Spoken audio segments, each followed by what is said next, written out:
Hello and welcome to The Update. I'm Heidi Tiltons. North Korea has fired a suspected ballistic missile which has landed inside Japan's exclusive economic zone. It's the second launch in as many days. Prime Minister Anthony Albanese and other world leaders at the APEC summit in Thailand have been drawn into an urgent meeting to discuss the escalation. The opposition says Anthony Albanese needs to reject the French president's criticism of AUKUS.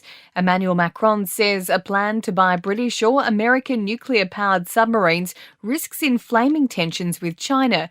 Deputy Opposition Leader Susan Ley says the Prime Minister needs to look after our national interest. The French president is entitled to say exactly what he likes, and that's a matter for him. But as far as Anthony Albanese is concerned, he needs to refute the inaccuracies in the French president's statement. Elon Musk has been called a space Karen and a cruel hoarder by his own Twitter employees amid fierce backlash over his ultimatum to work longer hours or quit. Workers at the social media platform's headquarters in San Francisco have projected a message onto the side of the building with a list of insults directed at their boss. It's understood the majority of the workforce is planning to leave the company. There's been deafening silence from Moscow since 2 Russians and a Ukrainian were convicted of downing Malaysian Airlines Flight 17 over Ukraine in 2014. 298 people were killed, including 38 Australians, when a Russian missile hit the plane. Moscow has always denied involvement and refused to hand over the trio, so they've been convicted in absentia. The deadly floods which have engulfed parts of central western New South Wales are being described as a freak tsunami. There are grave fears for 2 men missing in the floodwaters, while the body of a woman was found earlier this week. New South Wales Premier Dominic Perrottet has toured the devastated town of Eugowra, admitting there's still a long road ahead.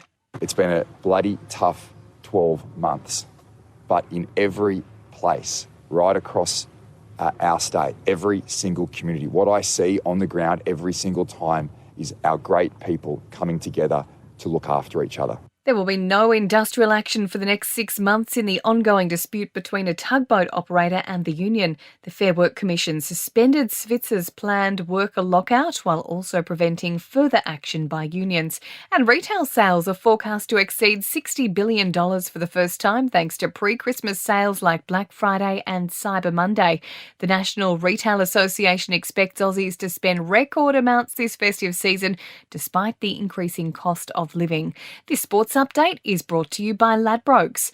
A shock code switch for Geelong Premiership winning captain Joel Selwood, who's just signed on for a part-time role at the Melbourne Storm NRL club. He'll be working with the side's emerging leaders. The AFL and the Tasmanian government have agreed in principle to a deal on funding for a 19th team. The agreement now needs federal government approval for funding for a new stadium. And thirsty soccer fans might be out of luck at the World Cup. Just 48 hours before the tournament gets underway, Qatar's royal family is demanding a total ban on alcohol sales despite FIFA's multi-million-dollar sponsorship deal with Budweiser. In entertainment news, Justin Bieber's NFT has plunged in value following cryptocurrency exchange FTX's bankruptcy filing.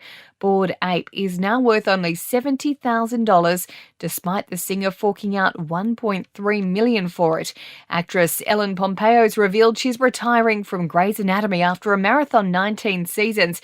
The 53-year-old actress has shared a heartfelt message to her followers on Instagram, thanking them for their love and support over the years. And just another reason to love Ryan Gosling. He's renting out an office in Sydney while filming his new movie The Fall Guy, and has left management a handwritten note thanking them for their hospitality.